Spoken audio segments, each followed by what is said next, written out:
Hey everybody, welcome back to the episode of Throwback Thursday. Today we're going back to 1986 and we're opening a box of 86 Donruss. I've never done this one before.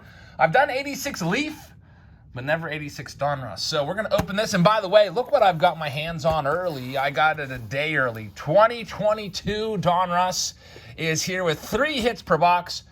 I'm almost tempted to open this right now, but I'm going to wait. I think Panini would appreciate it if I wait until release day. So I'm going to wait until around midnight. I'm going to put this up tonight at midnight. So tune back in. By the way, we also have an auction tonight, so a ton of stuff. Throwback Thursday, a world premiere video of Donruss 2022 tonight at midnight or so, and then an auction as well. So we have an auction tonight. It's a consignment auction. So let's go and get started with this 86 Donruss.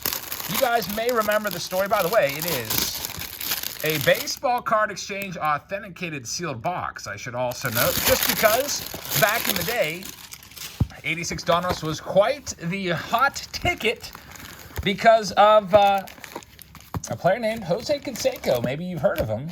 That card used to be raw over $100 a card. Got some box backers right there. Nobody really notable except for maybe Kirk Gibson and the Hank Aaron puzzle piece. So, yeah, these packs were very commonly searched back then. People trying to grab the Jose Canseco and lift it out of the packs. There's a Steve Carlton, kind of a little damaged corner there. He's a Hall of Famer. I do like the design. There's Johnny Grubb. Steve Garvey looking real smug, almost like a smirk there. Like, you're not going to put me in the Hall of Fame? All right, whatever. Goose Gossett's Diamond Kings. Diamond Kings are back. There's, I believe, 26 Diamond Kings in this set. There was 26 different teams back then. There's Lou Whitaker. He should be in the Hall of Fame. So we're looking for Jose Canseco, and I hope we can find him. And, wow, something's flipped upside down here, almost like it's a short print. What the heck's up with that? Nice Pete Rose card, by the way. 2 of them, it's Bruce Sutter and Keith Hernandez. So 2 nice players, and Ozzie Smith. So we're doing pretty well with the Hall of Famers. Bruce Sutter, Ozzie Smith, Hall of Famers. The big card is Jose Canseco. Now, in terms of rookie cards, there's not really too much to write home about. You've got Canseco. You've got Andres Galarraga right there, rated rookie, of course. Bob Kipper was a rated rookie back then, believe it or not. But also, besides the Andres Galarraga, which you just saw in the Jose Canseco, which is what we're after, we also have Paul O'Neill in this set. He's in the Yankees Hall of Fame out there in Monument Park and has had his number retired, so he had a good career. And Fred McGriff, who should be in the Hall of Fame, but I have no idea why he's not. Maybe one of these days he'll get in. There's George Bell. A lot of these guys, they put their time in at the waiting room, so to speak, and then they get in after years and years, sometimes decades and decades. Guys like you just saw Jim Cott get in along with Tony Oliva and Minnie Mignoso and all those guys. Dave Parker might be one of those guys that gets in someday. He's got the stats that are pretty comparable to guys like Harold Baines, guys that are in the Hall of Fame. Here's our next pack. A little bit congested today with the allergies acting up with everything in bloom out here. There's Nolan Ryan and Paul Molitor. So nice. 2 Hall of Famers back-to-back. By the way, if you're wondering what the backs of these cards look like, it's your typical 80s Donruss back, which I think this is a great back. They never switch this up. The only thing that ever changes in terms of the design on the back from year to year is just the color, the background color. Like here it's a blue, kind of like how it was in, 91 Donruss and 88 Donruss. Sometimes those backs are orange or yellow. There's a Gary Carter. He's a Hall of Famer. Mark McLemore, rated rookie card. Pete Rose, Diamond King. If you're wondering what these boxes go for, I paid $222 for this box after tax and shipping. So they are expensive. Anytime you buy anything baseball card exchange, it is going to be up there. Ryan Sandberg, I used to have that card when I was a kid, and it was my best card for a little while until I replaced it with, I think it was an 84 Donruss. Johnny Ray with the card. And by the way, look at Dusty Baker with the good old hat underneath the helmet. Anyone ever used to do that? You don't see that nowadays ever. That's kind of old school. Whenever I was in Little League, that's how I went up to the plate.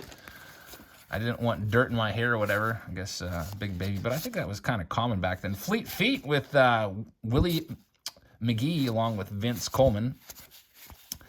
Still no Jose Canseco. That's basically the only thing we're looking for. There's a Andre Dawson in there, but nothing else going on. Man, I am just staring at this 2022 box. I'm going to do 2 of them for the preview video, and I'm hoping we can find some really good stuff in there.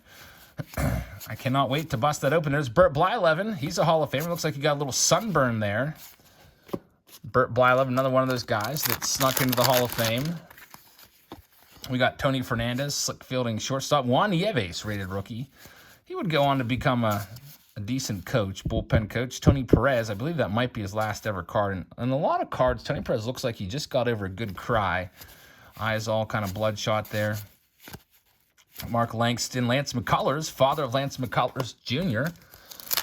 And then good old Teddy Higuera, which my brother and I would call Teddy Hugger. That's a terrible picture. Dave Collins, where's the hat? You need to have the hat on there. That reminds me of one of those studio cards from like 91, 92 studio, where seeing some of these players' hairlines was just like a shock to us. It was just like,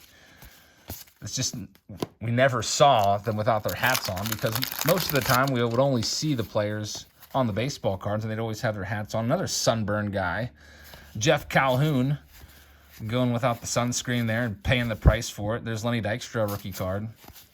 Julio Franco, good player there. John Russell, former manager of the Pirates, and one of the worst managers we've ever had. Ted Simmons is a Hall of Famer.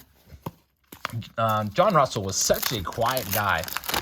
He would just, he almost, man, look at Sammy Stewart without the hat. He was always so timid in his press conferences. He'd always be like, yeah, we're battling, keep on trying. Don Mattingly without the mustache. Nice one right there. I don't know why, for the life of me, he's not in the Hall of Fame. And Mr. Clutch, like, why does Pat Tabler get Mr. Clutch? But you can't give Don Mattingly, like, Donnie Baseball or something. Like, Pat Tabler with the special extra inscription on his card, like he's a big shot. I mean, Pat Tabler was a good player. And then we got the Paul O'Neill rookie card. Very nice. I'll sleeve that one up. Raleigh Fingers.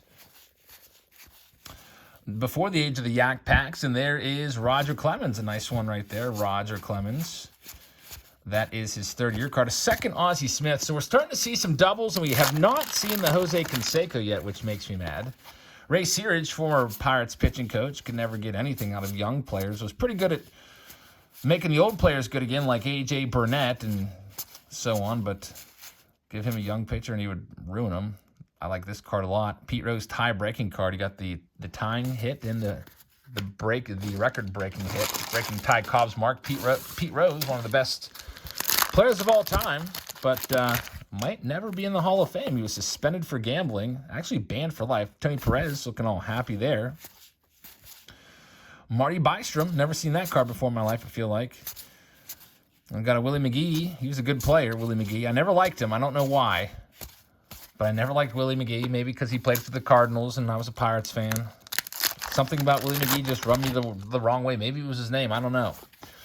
But now I have a newfound respect for Willie McGee now that I'm more mature. And there we go, folks. It is the Jose Canseco. That's what we wanted to find. We pulled it. It looks centered well. Nick, it looks pretty good. I don't see, like, some of the cards had a little corner issue. But this looks pretty fresh. There's the back of the card. Jose Canseco. We got the hit. Back in the day, this card was $100 raw, and people would just buy boxes and boxes of these searching for this. Jose Canseco, that was right around the time when he was the first ever 40-40 man in Major League Baseball history. By the way, Cecil Fielder rookie card as well. Can't forget to point him out. He's had a nice impact on MLB. We got Tony Gwynn and Steven Taveras and Bob Melvin. So, we did it. We got the Canseco. That's what I wanted to find. So, Jose Canseco, and what year was that? Like 88? Now that we found the big boy, I'm going to do the rest of these in the Super Rip style. But I feel like it was 88. He was the first ever 40-40 man. If you don't know what that means, that's 40 home runs and 40 stolen bases, which is kind of a rare combination of power and speed. A lot of times you have speedsters and they lack the power. And Jose was the first real big kind of crossover speed and power guy. Now we've had multiple 40-40 guys since. We'll have guys in the future. Like, I would not be surprised if Luis Robert was a 40-40 guy down the road. I love his power. But that was quite an accomplishment, and everyone thought that Jose Canseco would go on to be a Hall of Famer. He did hit over 400 career home runs. There's Tom Seaver. Tom, terrific. But he would never get in the Hall of Fame. He just kind of became kind of a journeyman. There's a Tim Raines. Had some lowlights in his career. Like, if you think of Jose Canseco, think of the first play that comes to your mind when you think of Jose Canseco. What is it? For me, it's the ball bouncing off the head down there in Texas. There's a Cal Ripken Jr. So there's that one. Another one that comes to mind is him throwing knuckleballs on the mound and blowing his arm out in a lopsided loss. I think was it the Rangers that put him in the pitch, but he wanted to go into pitch, so he pitched and blew his arm out and lost the season. Had to have, I think, Tommy John surgery. There's Doc Gooden, second-year card. Tom Filer, former Pirates pitching coach, assistant pitching coach. Another Donnie Baseball. There's Mr. Clutch once again. Paul O'Neill rookie card for the second time. So 2 Pauls. 2 Roger Clemens. We're going to start getting some repeats. Maybe in that last stack we'll have a repeat of Jose Canseco. I figured that we would do Donruss today just because, 2022 Donruss is coming out tomorrow, but I have it today. I can't wait. I'm actually probably going to rip into it right after this video. And then I'll probably just schedule it for upload right around midnight tonight. Juan Nieves. Hope you can join us for that auction tonight as well. It's a consignment auction. It's going to be Thomas K's collection. We've done his cards before, and everyone was pretty pleased. I took a peek inside, and I saw a bunch of autographs in there, so it should be very decent. So join us for that auction. We'll try to get started around a little after 8 p.m. Eastern time. Make sure you have those post notifications on so you don't miss anything. There's Jim Rice looking really sweaty. He almost looks like he's wearing one of those heat suits underneath. Ty Gainey was not a very good rated rookie. And Terry Francona. All right, one more stack here for Nick, and then I'm going to start ripping some 2022 Donruss and see if I can find some wanders. I cannot wait to see what's in there. Unfortunately, if you're watching this video like in the afternoon on Thursday, you're going to have to wait a little bit. I don't want to make the people Panini mad, even though I don't even know if they know about me or not, that I like to open their products. But I'm sure that they would be like, hey, can't be doing that. I don't think I've ever been contacted by Panini like, hey, you want to do this or that or put on a product? But maybe that's because I'm a self-proclaimed Topps guy. I've always been Topps first, Panini second. Some of you are like that as well. Some people like Panini more. Sometimes if you don't collect baseball, you don't have a choice. Panini's kind of like has the market cornered on basketball and such. All right, so let's see if we can find a Canseco, then we'll get on out of here and get ready for, there's a Lee Smith, by the way. How about Dave Stewart, who's become kind of like a channel meme this past week? Eddie Murray, Hall of Famer. George Brett, Hall of Famer. In that terrible dollar store video I pulled, just every pack had a Dave Stewart card glaring back at us. There's Goose Gossage, second time seeing him. We're getting down towards the end. We have maybe about 5 packs worth of cards here in my hand in this super rip. I'm so happy that there's Reggie Jackson, our first time seeing Reggie. That's out there in spring training out in Arizona. Nice looking card right there. Bruce Sutter for the second time. But I'm so happy we found the Jose Canseco. I always hate it when I do a box break and I don't find the big guy. I felt like it was necessary. There's Ricky Henderson with a little satchel. Ricky Henderson, nice.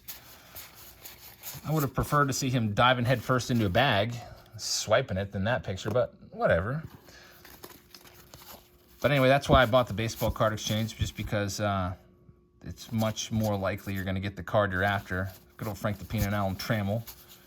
Trammell's a Hall of Famer, so we're running out of cards here. Thank you very much for joining us on this episode of Throwback Thursday, folks. Hope you guys like this one. And check us out, like I said, auction tonight and a new release preview. There's Rick Surhoff with the crazy Rod Beck type Fu Manchu. Andre Dawson, Jim Gott.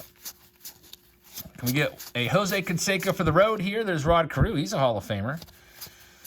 And last little pack, Joe Carter, hero of the World Series of '93. Good old Clint Hurdle back in his playing days. Former manager Cal Daniels. Andy Van Slyke on our way out the door with Herm Winningham and Dave Stieb rounds it off. So that is it. That's Throwback Thursday, folks. Thank you very much for watching. Stay tuned. I'll have 2022 Donruss, a new release preview video for you very soon. So have a great rest of your Thursday. Join us for auction, and I'll see you in a little bit. Good night, everybody.